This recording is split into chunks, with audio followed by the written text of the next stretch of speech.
This is Keith Jacobs and Technology Today, our little webcast that covers the tips and tricks and trends in technology. And today on the line, we've got John Cruz, the author of a new book called Robonomics, Prepare Today for the Jobless Economy of Tomorrow. Welcome, John. Thank you very much. Well, this is fascinating. I've got the book here in front of me, and there are a lot of questions that are brought up for someone who just hears the title or hears about the book. So why don't you tell us briefly, what is Robonomics? Robonomics is a word I coined. It's a mashup of robotics and economics. And it's a term for the study of the impact that advanced automation technology, especially artificial intelligence and robotics, is going to have on our economy and society and our lives. I guess we've already seen a little bit of that over the last 10 or 15 years in some of the factories that have assembly robots and things like that. But what areas of life are we talking about here? Well, ultimately, just every area. In my book, I go through all the major industries in the U.S. and indicate how intelligent robots, will change the landscape. So I guess most people are familiar with those assembly robots like we've been talking about, but what are these artificial intelligence robots or robotics that are coming down the line, and what areas are they going to be taking over? Yeah, they'll be in every area. That's really the combination of artificial intelligence, that is, in short, a computer that can have the mental capacity of a human combined with a robotic body, so that it can move around and manipulate tools and move things. Okay. Well, so you say everything might ultimately be impacted. Some folks may be having a problem really coming to that realization or understanding. Can you give us a couple of examples of areas that robots can actually step in and take over the mundane or costly labor that a human might provide? Well, we've started to see that in manufacturing. Over the last 10 or 20 years, we've seen a steady increase in production in the factories in the U.S., but we've seen a decrease in the number of workers in factories. That's largely due to the adoption of robotics and advanced automation. Right. But even they're doing pretty simple things because they're not really intelligent. When the field advances and when the computers will develop the capacity to learn and think like a human, combined with a robotic presence, they'll be able to do any job that a human can do today. So we're seeing and hearing things about the self-driving cars. I guess that's an example of one application of the technology. But the book is really talking more about what's going to happen with the economy and the workforce. So what do you see happening to the economy as a result of more and more mundane work or work that can be done by robots, being done by robots, displacing human workers? It's going to have a major impact on the economy. If we look at agriculture, in the year 1800, about 80% of Americans worked in agriculture full-time. Right. By 1900, it was 40%. In the year 2000, it was 2%. And those people that used to work in agriculture, they moved to cities and they found jobs in factories and all kinds of places in cities. Right. But now, that's probably not going to be the case. There's a general rule that more automation leads to an increase in the number of jobs, so people are not laid off. They may be displaced. So you're saying it actually can create more jobs than it destroys? That has historically been the case when new technologies have come on board. If you look at when personal computers started appearing on office desks and in homes, right, there was not widespread unemployment. It enabled workers to do more work. Right, or do different things. Right. But this time, when you have a computer, an artificial intelligence that can do everything that a human can do, then there's no need for the human to do work. Wow. So what happens if the robots take all the jobs? What are all these unemployed humans to do? Well, they'll be able to do what they want to do instead of working all week for money day after day. If you look at wealthy people or retired people, they don't have to go out and work for an income. Right. And they do productive things. They might go back to school or start a small business or something like that. Right. A lot of people will do productive things. Well, they're doing productive things. Someone must be paying them a steady income. How does that work? When we start having a lot of unemployment, the federal government's going to notice that. They're going to see a lot of unemployed and people applying for welfare. Right.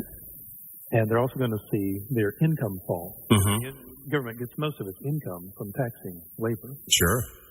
So the answer to that has been proposed by a number of people, and that is to come up with a universal basic income, a UBI. Okay. Every adult would be paid a monthly stipend. And where does that come from? Well, that's a good question, and that's one of the main points in my book. Since the government now gets most of its money from taxing labor, but soon they won't have humans doing the labor, robots will be doing it. So I propose that we tax the robot labor. If you tax robot labor, about $10 or $15 for every hour of human equivalent labor, that would be enough to give every person about, on average, $500 per month. Okay. Now, I know it doesn't sound like much, but you also have to keep in mind that prices are going to drop dramatically. So prices on things that people need and buy will drop because of the automation used to produce those items. Exactly. Automation makes things less expensive to produce and to transport. So therefore, the prices will succumb to the market pressures and they'll eventually fall. Okay. A lot of people don't believe that, but it's actually happened before. Right. It happened in the 1870s when the Bessemer process of making steel became popular and widespread. And that made machinery made with high-quality steel much less expensive. So it made machines less expensive. It made railroad locomotives less expensive and rails less expensive. Right. So the price of everything fell. Most commodities fell by 1/3. And some things in agriculture like wheat and cotton, they fell over 80%. Wow. Also, consequently, a lot of wages fell also. The iron workers in Pennsylvania that made the steel, their wages fell by more than 50%. Okay, so speaking of wages and these jobs that may go to automation, will the robots virtually take all the jobs? What will be left? They will take just about all the jobs. One chapter in my book is Jobs for Humans, and there will be some jobs left. People who appear in front of a camera, actors and models, and also professional athletes, they'll always have jobs. But that's a very small number of jobs compared to the whole population, of course. Right. There will be probably a larger demand for teachers and daycare workers, people who take care of our younger kids, especially during the day. I think a lot of parents won't be comfortable having just a robot take care of their kids. What about some of the entertainment industries, such as food and beverage, high-end restaurants, travel, things like that? I think those things, they'll get cheaper, and you may be served by a excellent computer. Well, I'd still like to go to Bora Bora and have the girl in the grass skirt bring me one of those coconut drinks on the beach. That might happen. Okay, so we've heard a lot about how the automation revolution is coming about, and it seems like it's coming very rapidly. How far in the future do you see this, more than just in some factory floors? Well, there's really two technologies that need to be developed before we really have a truly human-level intelligent robot. And one of those is the computer processing hardware, the computer chip. They're not fast enough yet to emulate a human brain. But as you know, you're familiar with Moore's Law, where computer processors increase in power exponentially. It'll be about 10 or 15 years before they are powerful enough to emulate a human brain. So many of the people that are in the workforce today will have retired or moved on one way or the other by the time this happens. But what about the folks that are young people in school today, thinking about going to college or not going to college?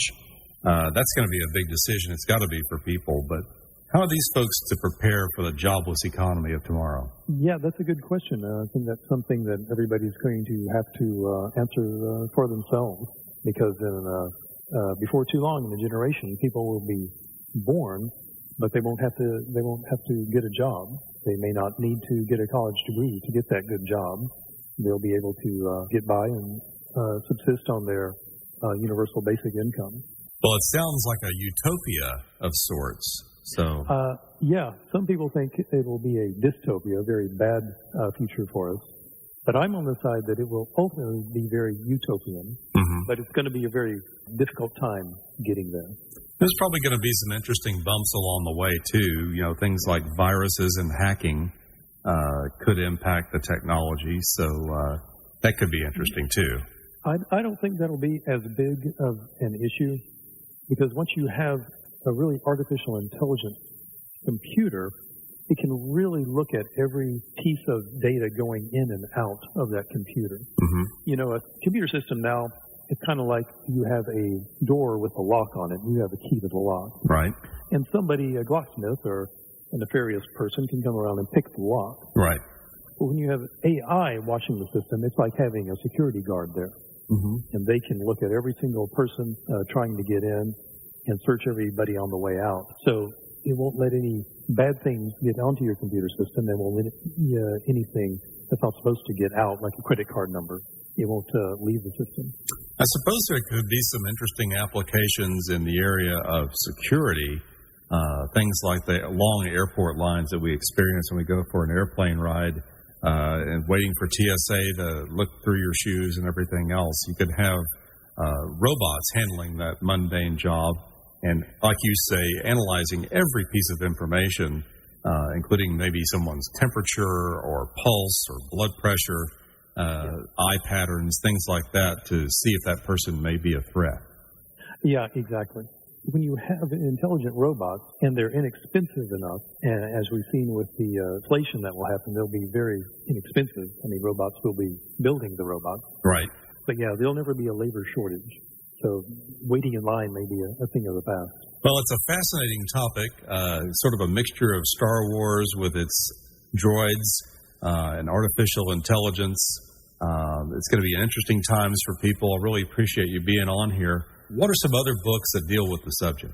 Some other good books are Rise of the Robots by Martin Ford. That came out last year, and it's won a lot of awards. The Second Machine Age. That's by Eric Benolson and Andrew McAfee. And Humans Need Not Apply by Jerry Kaplan. And any of the books by Ray Kurzweil, especially The Age of Spiritual Machines. He's done a lot of work in thinking about future technologies. Well, speaking of the book, your book, Prepare Today for the Jobless Economy of Tomorrow, where can someone get a copy of the book? You can get a digital copy at Amazon.com, or you can get the paperback copy anywhere books are sold. Excellent. Well, John, thanks for coming on the show today, and it's a fascinating topic, and maybe we'll have you back on here with an update, or maybe my robot will instead. Okay, I look forward to it either way.